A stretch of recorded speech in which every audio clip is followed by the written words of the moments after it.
जरा सोचो तुम्हारे पास किसी भी चीज के आर पार जाने की ताकत आ जाए, लेकिन ये कहानी जितनी सीधी लगती है उतनी है नहीं। कहानी की शुरुआत होती है यूरी नाम के एक इंजीनियर से, जिसने UG-1 नाम का एक आधुनिक हवाई जहाज बनाया था। एक दिन उसने अपने एरोप्लेन की टेस्ट फ्लाइट करने का सोचा, क्योंकि वो इसे रशिया के एयर शो में पूरी दुनिया के सामने दिखाना चाहता था। उसे यकीन था कि उसके आधुनिक एरोप्लेन से खुश होकर रशिया की सरकार उसे ही जहाज बनाने का टेंडर देगी। अब यूरी अपने साथी जेन के साथ उड़ान भरने ही वाला था कि तभी उन्हें खबर मिली कि एलिसा नाम की एक रिपोर्टर सिक्योरिटी को चकमा देकर यूरी का इंटरव्यू लेने आ पहुंची थी। असल में यूरी अक्सर अलग अलग लड़कियों को घुमाता था और एलिसा भी उनमें से एक थी। अब यूरी ने जेन को बाहर भेजकर एलिसा को हवाई जहाज में बुला लिया और जल्द ही उन्होंने आसमान में उड़ान भरी। लेकिन अचानक यूरी को हेडक्वार्टर से फोन आ गया, क्योंकि बिना को पायलट के एरोप्लेन उड़ाना गैर कानूनी था। उसी वक्त यूरी की पत्नी लेना भी ये खबर सुनकर हेडक्वार्टर्स तक आ पहुंची। अब यूरी ने तुरंत लेना से बात की और एरोप्लेन में अकेले होने का नाटक किया,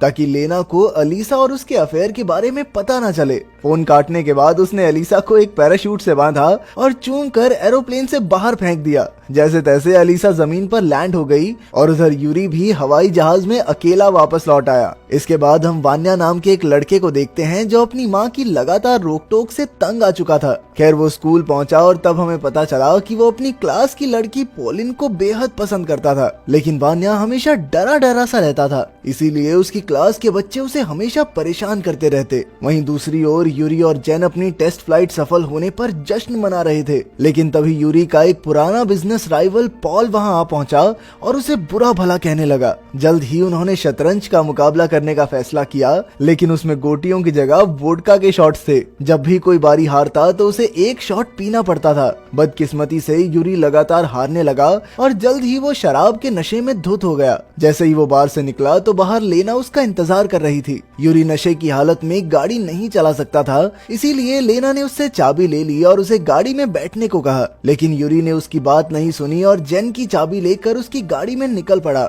नशे की हालत में उसने एलिसा को फोन करके अपने साथ रात गुजारने को कहा और तभी अचानक उसकी गाड़ी की जोरदार टक्कर हो गई। यूरी की मौके पर ही मौत हो गई और उसी पल वो एक भूत बन गया। लेकिन यूरी को इस बात का कोई अंदाजा नहीं था कि वो मर चुका है। वो आराम से उठकर हॉस्पिटल में चलने लगा, जहां उसे लेना दिखाई दी। उस बेचारी को अभी अभी यूरी की मौत की खबर मिली थी और उधर यूरी का भूत उसका पीछा करने लगा। लेना उसे देख सुन नहीं पा रही थी, लेकिन यूरी को लगा कि शराब वाली बात से नाराज होगी, इसलिए इग्नोर कर रही है और वो उसके साथ ही गाड़ी में बैठ गया। वो पूरे रास्ते लेना से माफी मांगता रहा। खैर जल्द ही वो यूरी के ऑफिस पहुंचे और वो आराम से अपने कमरे में चला आया, लेकिन तभी एक लड़का लड़की वहां चुम्मा चाटी करने लगे, जिसे देखकर यूरी को बहुत गुस्सा आया। उसने उन्हें धक्का देने की सोची, लेकिन उसका हाथ तो उनके शरीर के आर पार हो गया। ये देखकर उसकी हालत खराब हो गई और वो इधर उधर हाथ मारने लगा। उसे एहसास हुआ कि वो तो दीवारों के आर पार भी जा सकता था, लेकिन उसे अब भी ये बिल्कुल समझ नहीं आ रहा था कि आखिर ये मुमकिन कैसे हुआ।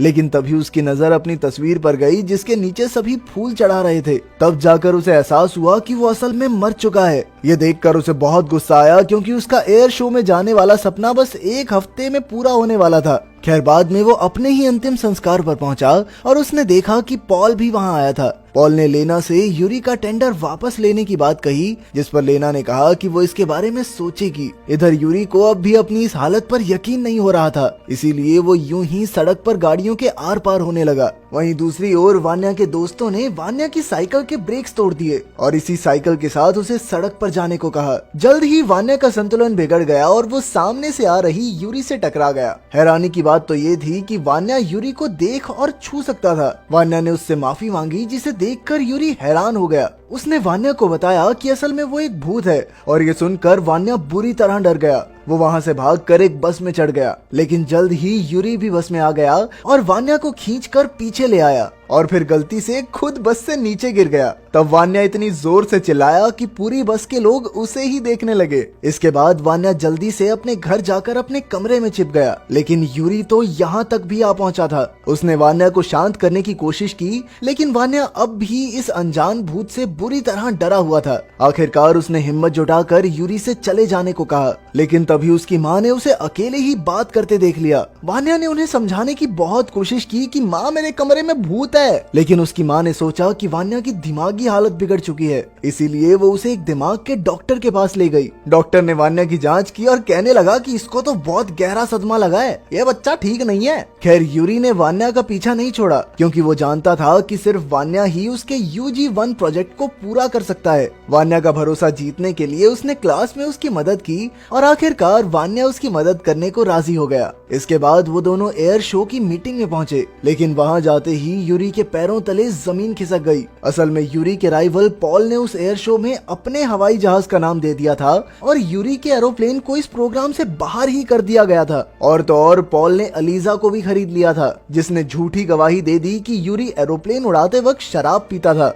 ये सुनकर यूरी ने वान्या को उसके हक के लिए बोलने को कहा, लेकिन इतने लोगों को देखकर वान्या काफी घबरा गया और वो एक शब्द भी नहीं बोल पाया। खैर यूरी भी इतनी आसानी से हार मानने वालों में से नहीं था। अगले दिन जब वान्या स्कूल में डांस की प्रैक्टिस कर रहा था, तो उसका डांस देखकर सब बच्चे उस पर जोर जोर से हंसने लगे। पर तभी यूरी उसकी मुश्किलें हल करने वहां आया। वो दोनों समझ चुके थे कि वो एक दूसरे का सहारा बन सकते हैं। वान्या ही यूरी के इस प्रोजेक्ट को पूरा करवा सकता था और इसके बदले यूरी ने उसकी सेटिंग पोलिन नाम की एक लड़की से करवाने का वादा किया। इसके बाद यूरी ने वान्या की ट्रेनिंग शुरू कर दी और उसे लड़कियों से बात करने के तरीके बताए। जल्द ही वान्या में जोश आ गया और वो पोलिन से बात करने लगा। फिर तो पोलिन ने उसे अपने जन्मदिन की पार्टी पर भी बुलाया। वहाँ पार्टी में भी उसने पोलिन की एक बेहद खूबसूरत तस्वीर खींची। तस्वीर देखकर पोलिन बहुत खुश हुई, लेकिन वान्या अपने मन में सोचने लगा कि हाँ अभी चांस है, लड़की हो चुकी है इम्प्रेस, किस करके डील क्लोज कर देता हूँ। लेकिन जैसे ही वो पोलिन को चूमने के लिए आगे बढ़ा तो पोलिन ने गुस्से में उसके कान के नीचे रैप्टा मारा। साले ठरकी।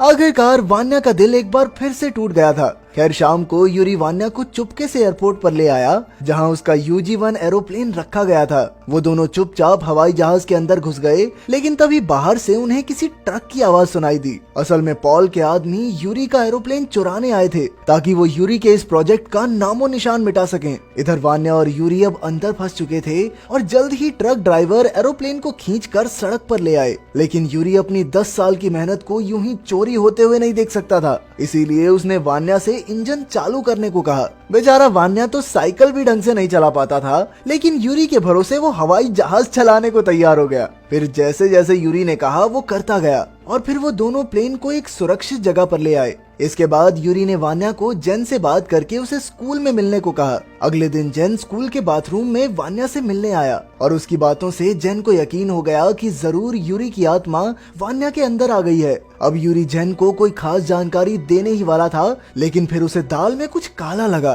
तब ये खुलासा होता है कि जेन तो अब पार्टी बदलकर पॉल के लिए काम करने लगा था, क्योंकि पॉल ने उसे वादा किया था कि वो उसे अपनी कंपनी में हेड बना देगा। ये देखकर यूरी ने वान्या को वहाँ से तुरंत भाग जाने को कहा, लेकिन जल्द ही जेन ने वान्या को पकड़ लिया। उन दोनों में हाथापाई होने लगी और जल्द ही वान्या बाथरूम में छिप गया। वो यूरी की कही हुई बातें दोहराने लगा। आखिरकार वान्या के जरिए यूरी ने जेन को एहसास दिलाया कि ये प्रोजेक्ट उनके लिए कितना मायने रखता था। लेकिन फिर जेन ने यूरी पर इल्जाम लगाया कि साले लड़कीबाज, तेरी फिजूल खर्ची के चक्कर में इतने सालों से गरीबी में जी रहा हूँ मैं। उन दोनों की बहस चल ही रही थी कि तभी एक सफाई वाली वहां आई और मौका देखकर वान्या वहां से भाग निकला। जेन भी उसका पीछा करने लगा और बेचारा वान्या खिड़की के बाहर आकर फंस गया। वान्या को ऊंचाई से बहुत डर लगता था और जल्द ही वो बिल्डिंग से नीचे गिरने वाला था। तभी पैरामेडिक्स की टीम वहां आई और उन्होंने वान्या को सेफ्टी नेट पर कूदने को कहा, लेकिन वान्या के अंदर जरा भी हिम्मत नहीं थी। पर फिर अचानक से पोलिन भीड़ से निकल कर आई और उसने सबके सामने वान्या से अपने प्यार का इजहार किया। उसने वान्या से वादा किया कि वो आने वाली पार्टी में उसकी डांस पार्टनर भी बनेगी।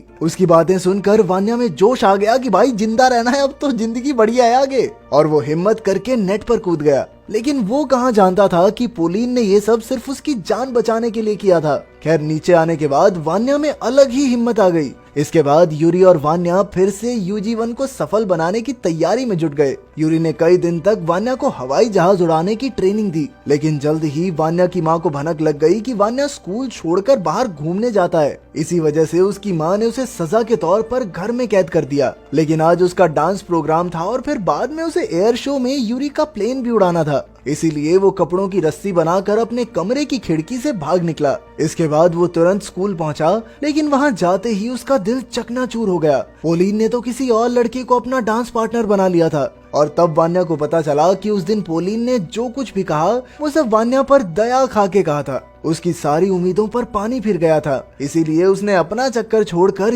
यूरी का मिशन पूरा करने का फैसला किया। इसके बाद यूरी और वान्या उस खुफिया जगह पर पहुंचे जहां UG-1 खड़ा था। यूरी के सहारे उसने इंजन चालू किया और धीरे धीरे एरोप्लेन को हवा में ले गया। जल्द ही वो दोनों एयर शो में पहुंच गए और यूरी के एरोप्लेन को वहां देखकर पॉल और बाकी कंपनियों के तो होश ही उड़ गए। खैर जल्द ही वान्या ने हवाई जहाज लैंड किया और उसके बाहर आते ही चारों ओर रिपोर्टर्स की भीड़ जमा हो गई। उसी वक्त जेन को भी अपनी गलती का एहसास हो गया और उसने वान्या से माफी मांगी। आखिरकार यूरी का सपना पूरा हो चुका था, इसीलिए उसने धरती से विदा लेने का फैसला किया। उसे जाता देख वान्या की आंखें भर आई। उन दोनों ने एक दूसरे को आखिरी बार गले लगाया और इसी के साथ यूरी चला गया। अंत में हम देखते हैं कि पोलिन को भी अपनी गलती का एहसास हो गया और उसने वान्या से माफी मांगी। ये पोलिन गोल्ड डिगर लग रही है मुझे हवाई जहाज देख